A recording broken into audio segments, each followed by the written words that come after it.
Hello, everyone, and welcome to the August edition of the WBA Compliance Corner. As with previous sessions, we like to bring you some hot topics since we last spoke in the previous month. And of course, we're into August, and as we are recording this, it's some of the hotter temperatures here. So certainly hope that when this video reaches you, it has cooled off a little bit. But with that, why don't we get into it? And as with all videos, we're going to do a summary here, and we have slides corresponding to the various topics. And on each slide, you'll see items that are marked with an asterisk. And that means that we have included a link to materials for that particular item. The link will be found in the description of the video just below. So make sure to check that out for some additional resources. What we have for you this month is on the slide, and you'll see we have an interim final rule on PPP loan record retention.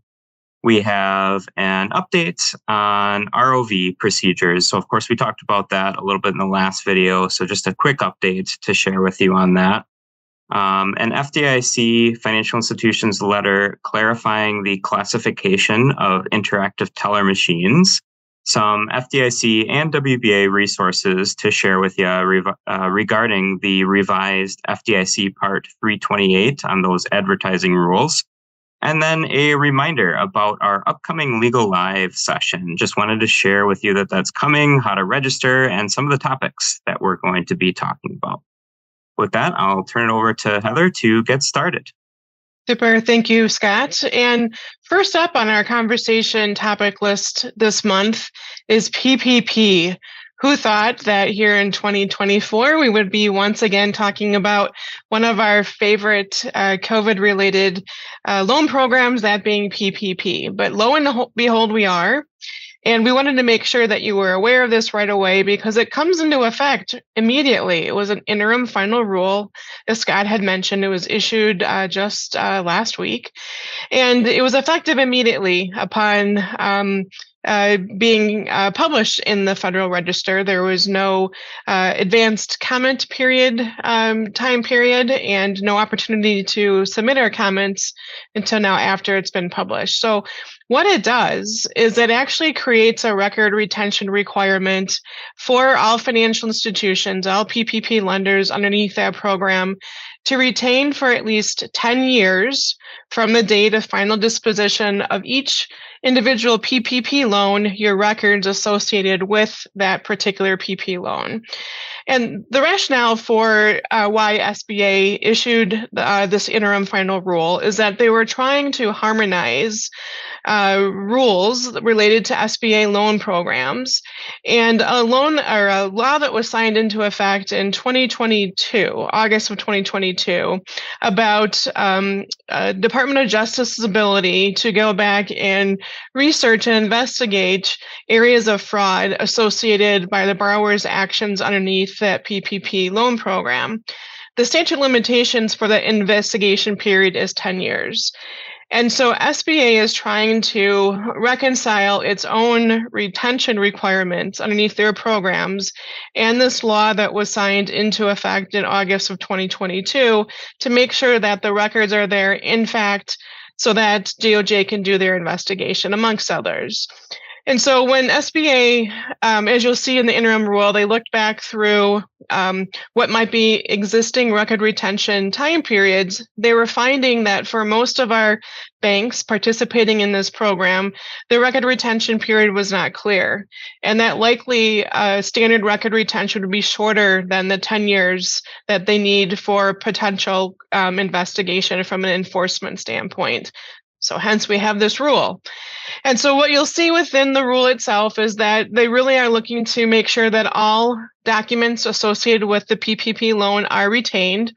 So this will apply to all applications for financing, including those that were withdrawn, those approved, declined, or otherwise canceled, and then any other loan documents that are associated with that. So this could include an escrow agreement, for example, and other documentation.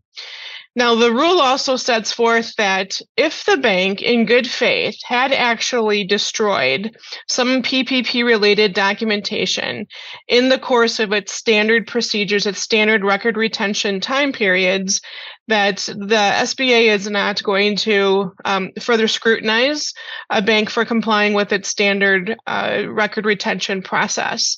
However, for those of us who still have PPP loan transaction related documents, you will want to make sure that you're adjusting your record retention time period at this point to coincide with the 10 years that SBA has set forth in this interim final rule. There is a short window of time for which they will be accepting comments related to the interim rule, but it's effective right now. So before going to the shredding machine with any kind of PPP related loan documentation, please know that this rule is effective right now and you should pause. Any more questions about that, don't hesitate to reach out to Scott and myself. We'd be happy to go through any particulars on that one. So we also wanted to include information for you about some recent changes by our secondary market with respect to an extension of the effective date, the mandatory effective dates for all of us to implement the reconsiderations of value, our ROV guidance.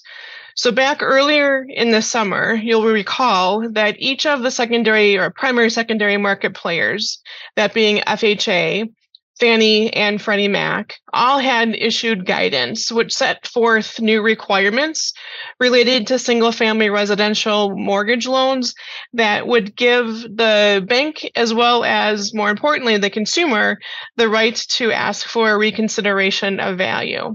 And there was guidance set forth. There were needs for a disclosure so that the consumer would know of what to do or how to invoke that request. And now living through that through the course of the summer, the secondary market has identified that it might be too quick of a time period for all parties to get those processes in place.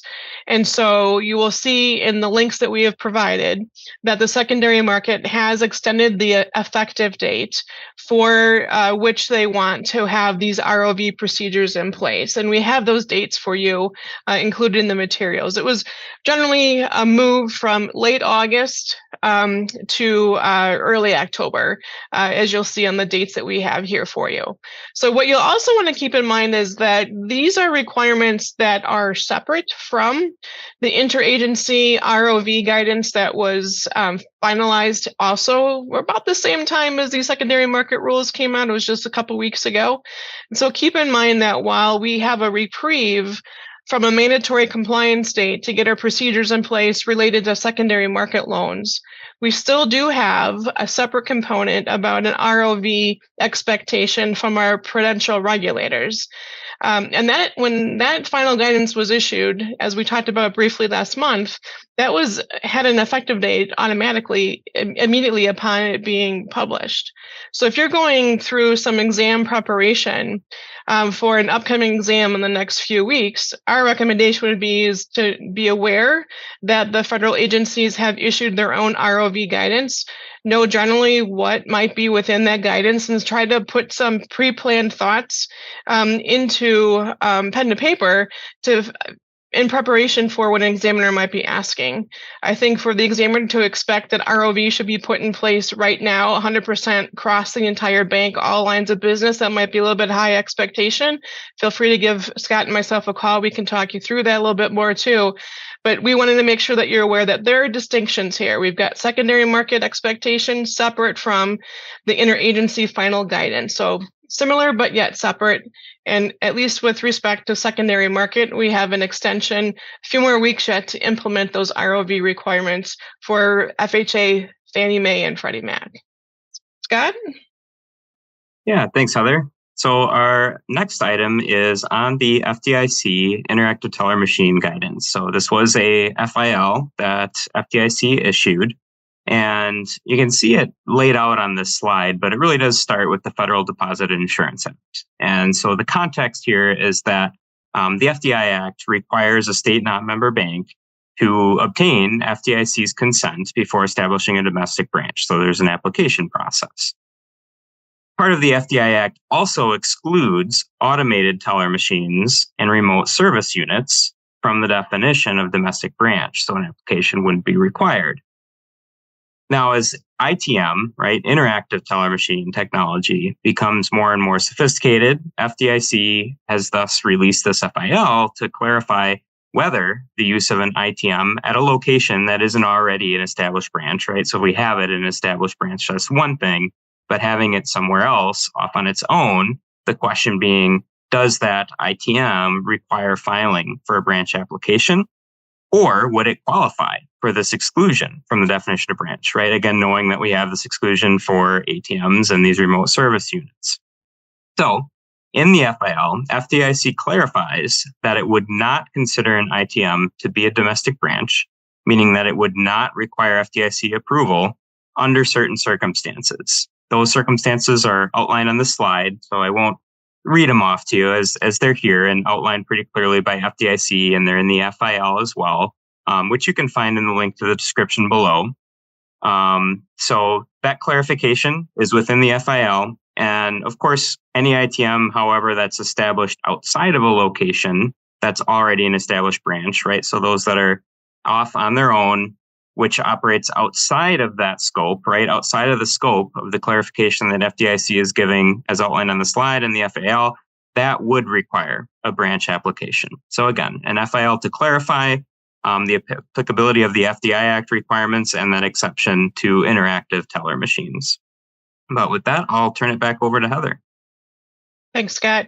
We also wanted to make sure that you are keeping abreast of the various resources that FDIC has made available for its Part 328. So we've talked about this previously. We've written upon this in past compliance journals. But again, as we're working towards implementation, wanting to make sure that you just knew that FDIC was in fact updating their resources. So we previously provided a link to the first release of the PowerPoint presentation from May. Well, we're also now posting for you the link for the second presentation in the materials below. Also for you are materials of an updated FAQ that FDIC has released. So they continue to add to their series of questions with some very helpful answers. And then we also wanted to make sure that you were aware of a new resource that we ourselves have created for you to help with the implementation of the rule. And that resource can be found in the best practices library on the WBA website underneath the compliance resource tab. If you don't have the password for that, please reach out to Scott and I, and we can make sure that you have that password. But included in that resource not only is the breakdown of the rule itself in very common, straightforward words and implementation tips throughout, but we also have some other stepping stones to help you with kind of creating a checklist of, yes, this location, we're good to go. This location, we need to make some changes to, and what to consider when needing to implement the digital new disclosure. Scott? Yeah, and on this next slide, we just wanted to update you and let you know that we do have a Legal Live coming up. And as you can see on this slide, it will be held on September 4th. So very soon here. Make sure to register if you're interested in joining us. We have a few things to discuss in this one. So as with previous Legal Lives, we like to focus on some common issues that you all are seeing and that we're hearing through the legal call program, and just have an opportunity to kind of sit down live time and talk through our thoughts on them. So the major focuses for this Legal Live will be the recent FDIC interpretations regarding TRID. It seems like it's been a little bit now, but we actually just published an article in the July Compliance Journal that you would have seen on this. And that really outlines what those interpretations are, right? How they're going to impact you, TRID disclosures, and what you need to know about them. But we wanted to have a conversation as well about it, just to give some context and some background to those conversations that were had, to really be able to understand why this interpretation is this way, what it means, what does it mean if you're not supervised by FDIC, how do you take it in light of that? So we'll talk about those changes. We'll also talk about UCC timelines for check returns. Nothing new here, but we've been getting a few questions on this lately. So we thought it would be good to cover some of the more frequently asked questions in that area, again, of timelines in terms of check returns, right? And customers' requirement to inspect their statement and how all of this lines up. Also, don't forget that we have a great resource available in our legal library on the website. The Negotiable Instruments Manual is available if you want to do a deeper dive on the UCC.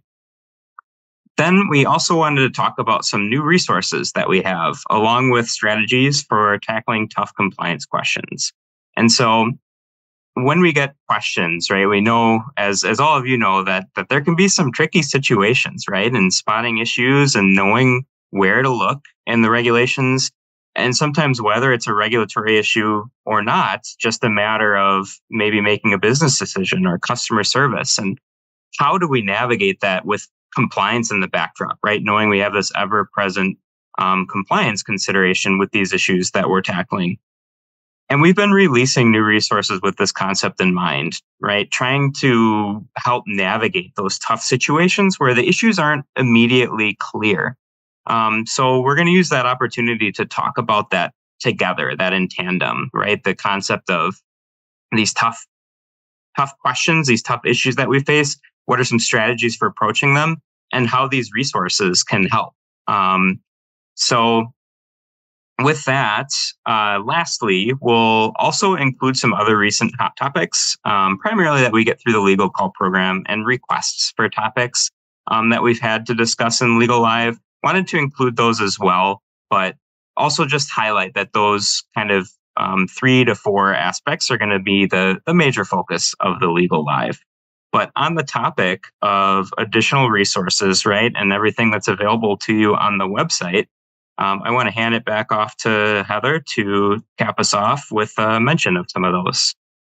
Right. We always want to make sure every time we have the opportunity to talk with our compliance folks here in Wisconsin, all the different resources that Scott and myself work on to make your lives a little bit easier. And you will find those resources on our compliance page.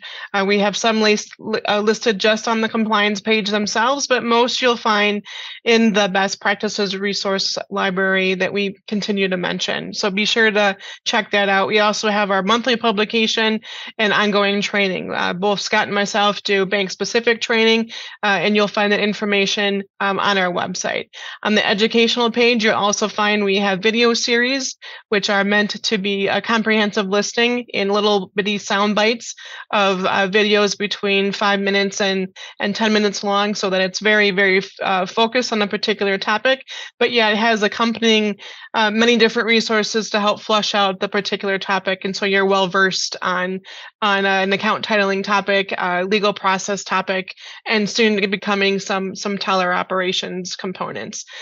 Also, Scott and I always welcome you to participate as a volunteer, whether you join a section or a committee. We always welcome banker-specific insights that we can then build upon to make more resources available to you and to help out our government relations team through being a banking advocacy. So please don't ever be shy. We always welcome questions from you all through our compliance hotline, and we look forward to talking with you then, and also in our upcoming fall education opportunities. So we'll see you next month, either in person or again on another video. So everyone enjoy the rest of your summer.